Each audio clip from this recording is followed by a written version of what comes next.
CM DCM ಜೊತೆ Surjewala lunch meeting ಅನ್ನು ನಡೆಸಿದ್ದಾರೆ. ತಾಜ್ ವೆಸ್ಟ್ ಎಂಡ್ ಹೋಟೆಲ್ನಲ್ಲಿ ಕೈ ಲಂಚ್ ಮೀಟಿಂಗ್ ಅನ್ನು ನಡೆಸ್ತಾರೆ. ನಿಗಮ ಮಂಡಳಿಗೆ 50 ಜನರ ನೇಮಕದ ವಿಚಾರದ ಬಗ್ಗೆ ಚರ್ಚೆಯನ್ನು ಮಾಡಲಾಗ್ತಾ ಇದೆ. ಸಿಎಂ ಡಿಸಿಎಂ ಜೊತೆಗೆ ಸುರ್ಜೇವಾಲಾ ಅವರು ಈಗ ಲಂಚ್ ಮೀಟಿಂಗ್ ನಲ್ಲಿ ಭಾಗಿಯಾಗಿದ್ದಾರೆ. ತಾಜ್ ವೆಸ್ಟ್ ಎಂಡ್ ಹೋಟೆಲ್ನಲ್ಲಿ ಈಗ ಕೈ ನಾಯಕರು ಲಂಚ್ ಮೀಟಿಂಗ್ ಅನ್ನು ನಡೆಸುತ್ತಿದ್ದಾರೆ.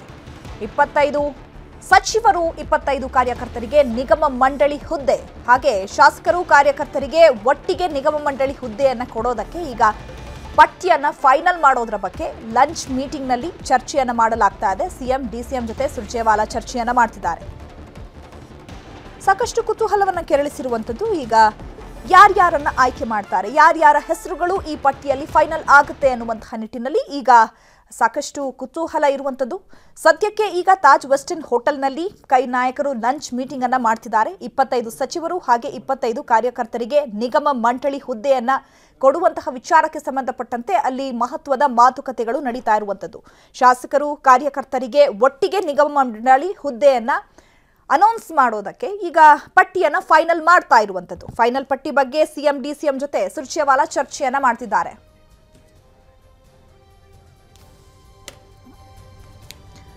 ಈ ಬಗ್ಗೆ ಮತ್ತಷ್ಟು ಮಾಹಿತಿಯನ್ನ ಕೊಡ್ತಾರೆ ನಮ್ಮ ಪ್ರತಿನಿಧಿ ಹೆಬ್ಬಾಕ ತಿಮ್ಮೇಗೌಡರು. ನೇರ ಸಂಪರ್ಕದಲ್ಲಿ ಜಾಯ್ನ್ ಆಗಿದ್ದಾರೆ. ಹೆಬ್ಬಾಕ ತಿಮ್ಮೇಗೌಡ್ರೆ, ಈಗ ಲಂಚ್ ಮೀಟಿಂಗ್ ನಲ್ಲಿ ಕೈ ನಾಯಕರು ಭಾಗಿಯಾಗಿ ಮಹತ್ವದ ಚರ್ಚೆಯನ್ನ ನಡೆಸಿದ್ದಾರೆ. 25 ಶಾಸಕರು ಹಾಗೆ 25 ಕಾರ್ಯಕರ್ತರಿಗೆ ನಿಗಮ ಮಂಡಳಿ ಹುದ್ದೆಯನ್ನ ಕೊಡಬೇಕು ಅನ್ನುವಂಥ ನಿಟ್ಟಿನಲ್ಲಿ ಚರ್ಚೆಗಳು ಆಗ್ತಾ ಇರುವಂತದ್ದು.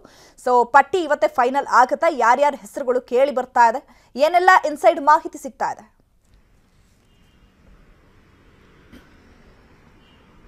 ಚೈತ್ರ, ಬಹಳ ಮುಖ್ಯವಾಗಿ ರಾಜ್ಯಕ್ಕೆ ಆಗಮಿಸಿರುವಂತ ರಾಜ್ಯ ಕಾಂಗ್ರೆಸ್ ಉಸ್ತುವಾರಿ ರಣದೀಪ್ ಸಿಂಗ್ ಸುರ್ಜೇವಾಲಾ ಜೊತೆ ಸಿಎಂ ಡಿಸಿಎಂ ಇಬ್ಬರ ಮಾತುಕತೆ ಅಂದ್ರೆ ಸಭೆ ಆರಂಭವಾಗಿರ್ತಕ್ಕಂಥದ್ದು. ಅದರಂತೆ ಖಾಸಗಿ ಹೋಟೆಲ್ನಲ್ಲಿ ಆರಂಭವಾಗಿರುವಂತಹ ಈ ಒಂದು ಸಭೆಯಲ್ಲಿ ಮೊದಲು ನಿಗಮ ಮಂಡಳಿ ಹಂಚಿಕೆ ಕುರಿತಂತೆ ಈ ಒಂದು ಚರ್ಚೆ ಆಗ್ತಾ ಇರುವಂತದ್ದು. ಯಾಕಂತ ಹೇಳಿದ್ರೆ ಈಗಾಗಲೇ ಲೋಕಸಭಾ ಚುನಾವಣೆಗೂ ಮುನ್ನವೇ ಈ ಒಂದು ನಿಗಮ ಮಂಡಳಿಗಳನ್ನ ಹಂಚಿಕೆ ಮಾಡಬೇಕು. ಅದರಲ್ಲೂ ಕೂಡ ಸಚಿವ ಸಂಪುಟದಿಂದ ವಂಚಿತರಾಗಿರ್ತಕ್ಕಂಥ ಸಚಿವ ಸ್ಥಾನದಿಂದ ವಂಚಿತರಾಗಿರ್ತಕ್ಕಂಥ ಶಾಸಕರುಗಳಿಗೆ ಈ ನಿಗಮ ಮಂಡಳಿ ಅಧ್ಯಕ್ಷ ಉಪಾಧ್ಯಕ್ಷ ಸ್ಥಾನವನ್ನಾದರೂ ಕೊಟ್ಟು ಏನು ಒಂದು ಮುಂದೆ ಎದುರಾಗಬಹುದಾದಂಥ ಭಿನ್ನಮತವನ್ನು ಶಮನ ಮಾಡೋದಕ್ಕೆ ಸಿಎಂ ಸಿದ್ದರಾಮಯ್ಯನವರು ಮುಂದಾಗಿದ್ರೆ, ಇದೇ ಸಂದರ್ಭದಲ್ಲಿ ಹಿರಿಯ ಕಾರ್ಯಕರ್ತರಿಗೂ ಕೂಡ ಅವಕಾಶವನ್ನು ಮಾಡಿಕೊಡಬೇಕು ಅನ್ನುವಂಥ ನಿಟ್ಟಿನಲ್ಲಿ ಕೆಪಿಸಿಸಿ ಅಧ್ಯಕ್ಷರು ಆಗಿರ್ತಕ್ಕಂಥ ಉಪಮುಖ್ಯಮಂತ್ರಿ ಡಿಕೆ ಶಿವಕುಮಾರ್ ಅವರು ಬಿಗಿಪಟ್ಟನ್ನು ಹಿಡಿದಿರ್ತಕ್ಕಂಥದ್ದು.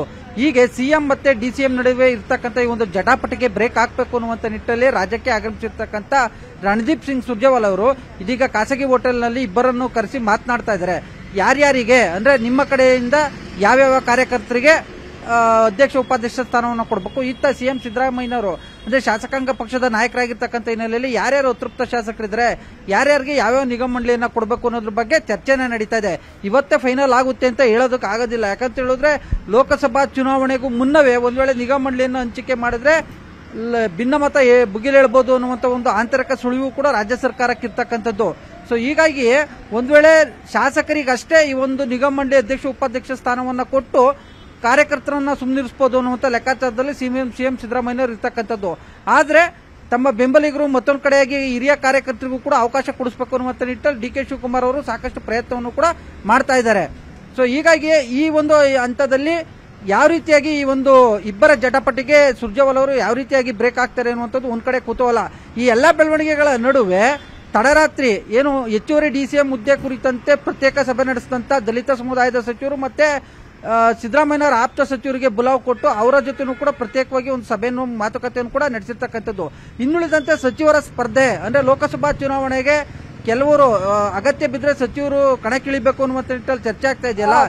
ಈಗಾಗಲೇ ಉಪಮುಖ್ಯಮಂತ್ರಿ ಹುದ್ದೆ ಮೇಲೆ ಮತ್ತೊಂದು ಕಡೆಗೆ ಸಚಿವ ಸ್ಥಾನ ಏನು ಮುಖ್ಯಮಂತ್ರಿ ಹುದ್ದೆ ಮೇಲೆ ಕಣ್ಣಿಟ್ಟಿರ್ತಕ್ಕಂಥ ಕೆಲ ಸಚಿವರನ್ನ ರಾಷ್ಟ್ರ ರಾಜಕಾರಣಕ್ಕೆ ತಳ್ಳುವ ಮೂಲಕ ತಮ್ಮ ಸಿಎಂ ಕನಸಿನ ಹಾದಿಯನ್ನು ಸುಗಮ ಮಾಡ್ಕೊಳ್ಳೋದಕ್ಕೆ ಹೊರಟಿದ್ದಾರೆ ಎನ್ನಲಾದಂತ ಡಿಕೆ ಶಿವಕುಮಾರ್ಗೆ ಟಾಂಗ್ ಕೊಡೋದಕ್ಕೆ ಇಂಥದ್ದೊಂದು ಚರ್ಚೆಯನ್ನು ಹುಟ್ಟು ಹಾಕಿದರೆ ಎನ್ನಲಾಗ್ತದೆ. ಸೊ ಹೀಗಾಗಿ ಒಂದ್ ಕಡೆ ನಿಗಮ ಮಂಡಳಿ ಅಧ್ಯಕ್ಷ ಉಪಾಧ್ಯಕ್ಷ ಸ್ಥಾನ ಹಂಚಿಕೆ ವಿಚಾರ, ಮತ್ತೊಂದು ಕಡೆಯಾಗಿ ಈ ಸಚಿವರ ಲೋಕಸಭಾ ಸ್ಪರ್ಧೆ, ಮತ್ತೊಂದು ಕಡೆಯಾಗಿ ಈ ಒಂದು ಹೆಚ್ಚುವರಿ ಡಿಸಿಎಂ ಹುದ್ದೆ, ಈ ಮೂರು ವಿಚಾರಗಳ ಬಗ್ಗೆ ಇದೀಗ ಸಿಎಂ ಮತ್ತು ಉಪಮುಖ್ಯಮಂತ್ರಿಗಳ ಜೊತೆ ಸುರ್ಜೇವಾಲಾ ಅವರು ಮೀಟಿಂಗ್ ಮಾಡ್ತಾ ಇರುವಂತದ್ದು. ಧನ್ಯವಾದಗಳು ಹೆಬ್ಬಾಕ ತಿಮ್ಮೇಗೌಡ್ರೆ ತಮ್ಮ ಮಾಹಿತಿಗಾಗಿ. ಕನ್ನಡಿಗರ ನೆಚ್ಚಿನ ನ್ಯೂಸ್ 18 ಕನ್ನಡ ಈಗ ವಾಟ್ಸ್ಆಪ್ ನಲ್ಲೂ ಲಭ್ಯ. ಕರ್ನಾಟಕ, ದೇಶ ವಿದೇಶಗಳ 360 ಡಿಗ್ರಿ ಸುದ್ದಿಯ ವಿವರಗಳನ್ನ ನಿಮ್ಮ ಕೈ ಬೆರಳುಗಳಲ್ಲೇ ಪಡಿಲಿಕ್ಕೆ ಈ QR ಕೋಡ್ ಅನ್ನ ಸ್ಕ್ಯಾನ್ ಮಾಡಿ ನಮ್ಮ ಚಾನಲ್ ಫಾಲೋ ಮಾಡಿ, ನೋಟಿಫಿಕೇಶನ್ ಆನ್ ಮಾಡಿ.